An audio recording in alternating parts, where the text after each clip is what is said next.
the Apostle Paul wrote a second epistle to the Thessalonians because the Thessalonians, they were making an egregious categorical error by confusing persecution with the day of the Lord's wrath. They made this categorical error because they were being persecuted, and they thought that the day of the Lord, that they were experiencing the day of the Lord's wrath. So that's why Paul had to write back and correct them of this error.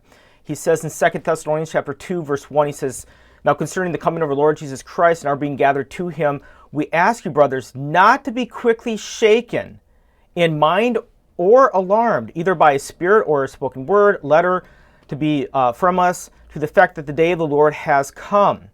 And then he says in verse 3, he says, "Let no one deceive you in any way, for that day will not come unless the apostasy comes first and the man of lawlessness is revealed."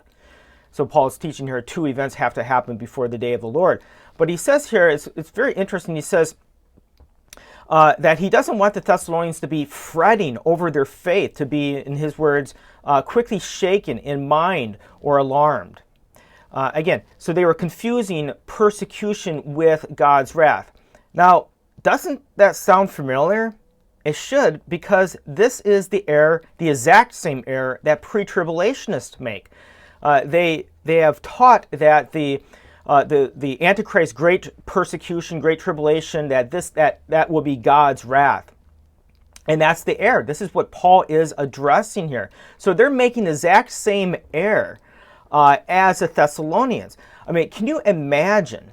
And there will be a generation of the church that will have to experience the horrible Antichrist persecution before the return of Jesus. And you can have many pre-tribulationists who have been taught all their life. I mean, imagine this. They've been taught all their life that the future prophetic end-time persecution is the wrath of God, and that you're going to be raptured out of here before it happens and all that. And then when it actually doesn't happen, when they actually see the reality that the Antichrist appears at the midpoint, that's when the Great Tribulation begins, can you imagine?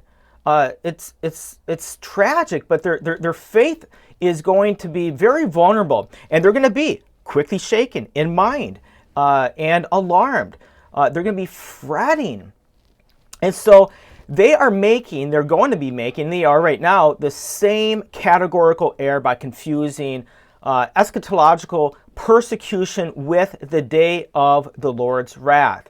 But the biblical reality is that the Antichrist Great Tribulation is not God's wrath. These are 2 distinct events. The Antichrist Great Tribulation is going to be directed against the people of God, the church, and then at some unknown day or hour, those days will be cut short. Jesus says in Matthew 24 with the return of Jesus, and then the day of the Lord's wrath will happen. Well, there's going to be deliverance first, and then the day of the Lord's wrath will happen.